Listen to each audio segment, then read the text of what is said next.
Good morning बच्चों। आज 12वीं के अर्थशास्त्र में हम देखेंगे अध्याय 11 का पुनः प्रतियोगिता में मूल्य निर्धारण। पुनः प्रतियोगिता में मूल्य का निर्धारण किस प्रकार होता है। मूल्य का निर्धारण देखेंगे कि जैसे जैसे हम मांग और पूर्ति का सापेक्ष, जैसे मांग रहेगा और पूर्ति रहेगा उसके अनुसार में मूल्य का निर्धारण होते रहेगा। मांग अगर अधिक है, पूर्ति कम है तो कीमत बढ़ेगी। अगर पूर्ति अधिक है, मांग कम है तो कीमत कम होती है। और दोनों बराबर हो तो कीमत साम्य की स्थिति में होती है। तो उसी के अनुसार कीमत का निर्धारण होता है। तो उसमें देखेंगे, पहला दिया है वस्तु की मांग। वस्तु की मांग, वस्तु की मांग क्यों करते हैं?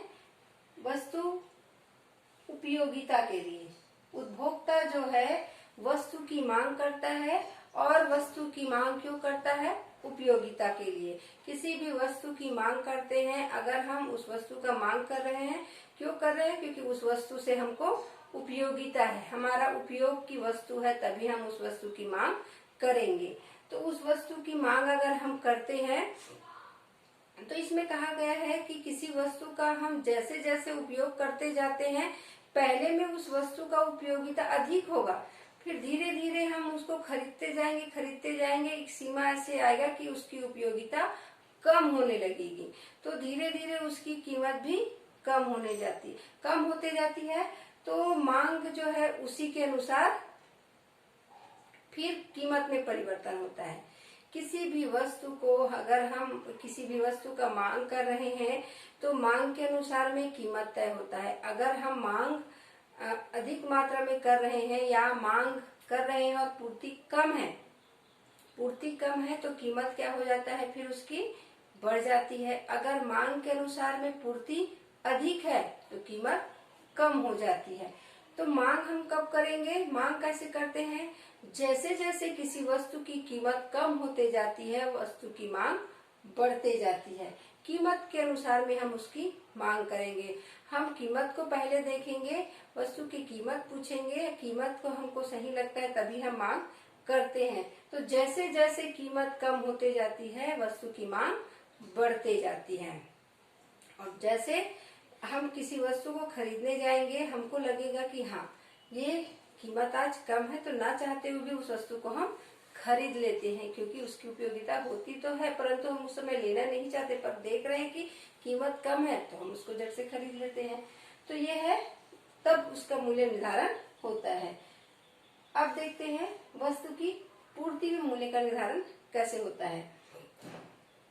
जैसे जैसे हम मांग को देखते हैं, मांग तो होता है, मांग के अनुसार में पूर्ति होती है, परंतु जैसे जैसे हम कीमत को देखते हैं, कीमत बढ़ते जा रहा है या कीमत अधिक है तो पूर्ति को बढ़ा देते हैं। इसमें क्या है? जैसे जैसे कीमत कम हो रहा है तो हम मांग को बढ़ा दे रहे हैं। इसमें जैसे जैसे कीमत बढ़ रहा है, मांग पूर्ति को बढ़ा दे रहे हैं, और कीमत कम होने पर पूर्ति को घटा दे रहे हैं।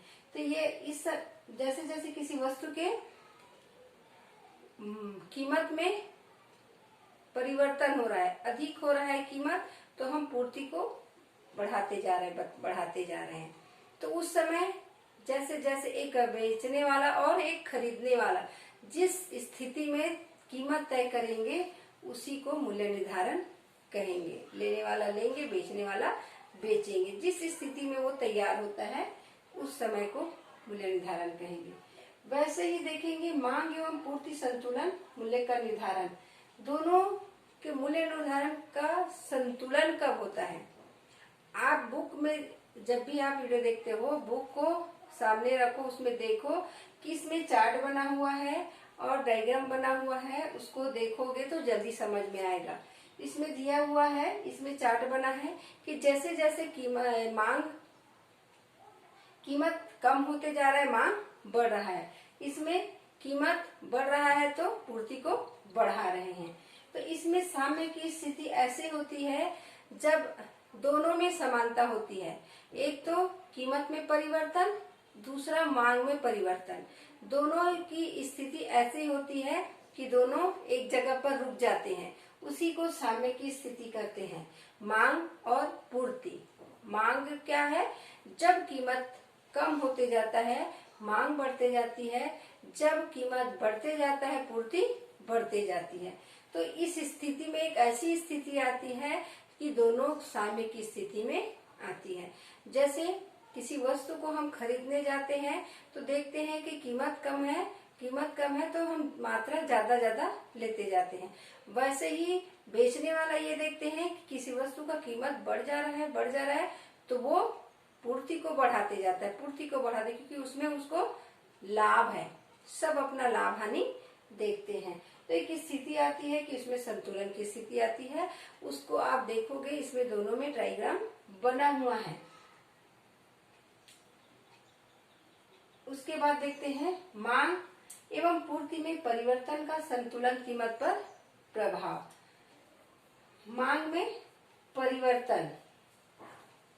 एवं पूर्ति में परिवर्तन का संतुलन जो कीमत पर प्रभाव पड़ता है।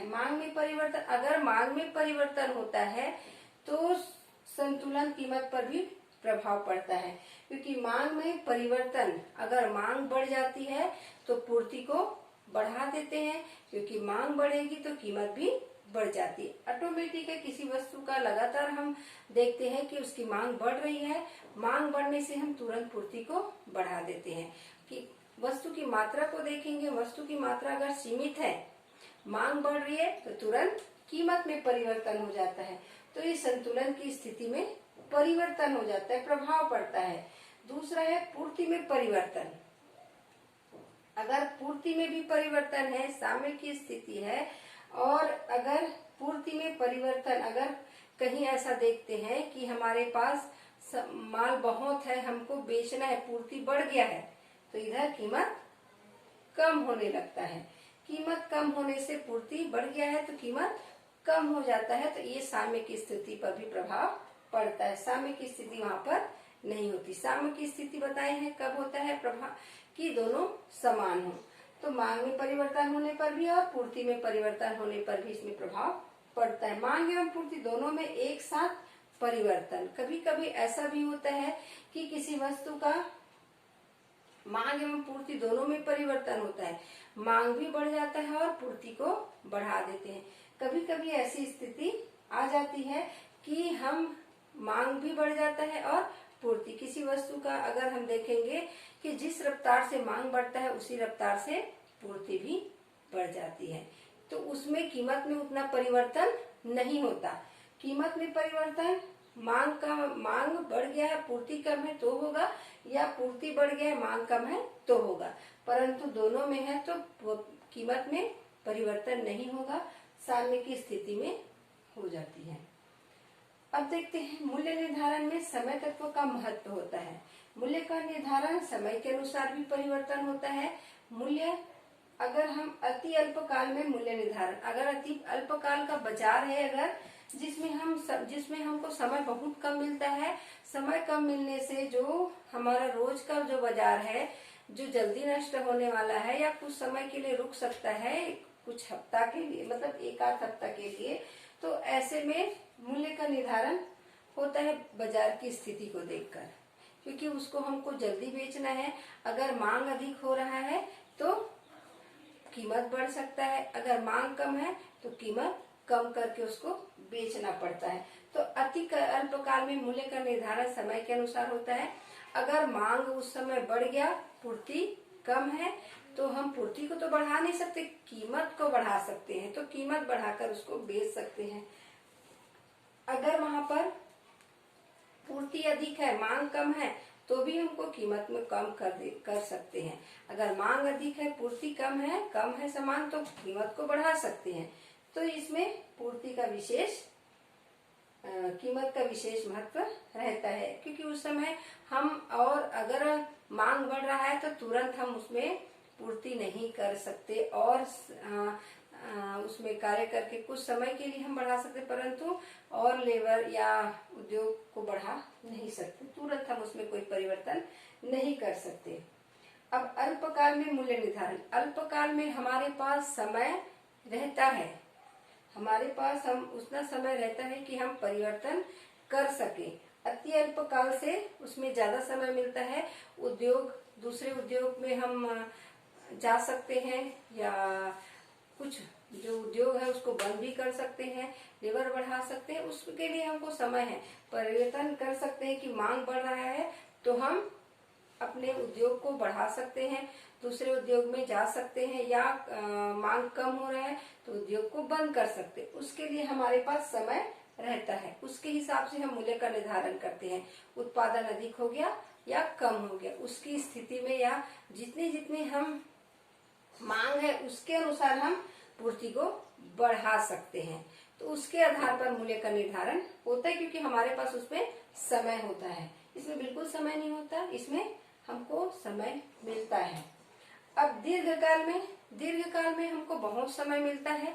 इसके लिए हम बहुत बोलते हैं कि उद्योग बदल सकते हैं, मजदूरों को बदल सकते हैं, फैशन के अनुसार हम उसमें परिवर्तन ला सकते हैं। तो इसमें कम समय मिलता है, इसमें समय मिलता है, इसमें बहुत समय मिलता है।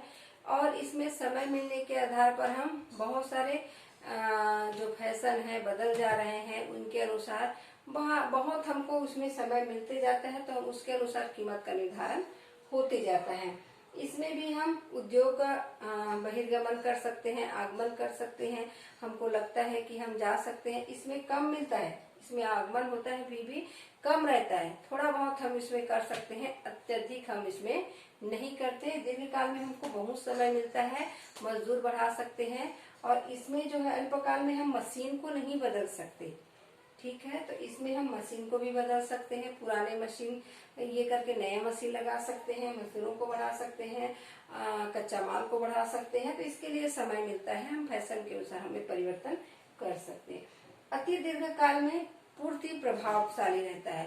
पूर्ति प्रभावशाली इसीलिए रहता है क्योंकि समय इसमें भरपूर रहता है। इसको मार्शल ने चिरकाल कहा है, चिरकाल तक इसमें समय रहता है। इसमें फैशन के अनुसार लोगों के जो आने वाले जरूरत हम देखते हैं, फैशन बदल रहा है, जरूरत बदल रहा है, आधुनिकता आ रही है, तो उसके अनुसार में हम अपने वस्तु का निर्माण कर सकते हैं। तो उसमें हमें बहुत समय मिलता है, इसमें हम कुछ भी कर सकते हैं। मशीनों का बहुत सारा मशीनों में भी बदलाव आ सकता है। तो इसमें थोड़ा थोड़ा समय के अनुसार परिवर्तन में इसमें पूर्ति प्रभावशाली रहता है। जैसे जैसे मांग का उसमें प्रभाव कम रहता है, पूर्ति प्रभावशाली रहता है। पूर्ति अधिक मात्रा में हो तो मांग उसके अनुसार परिवर्तन होता रहता है। तो मूल्य निर्धारण में समय तत्व का बहुत महत्व रहता है।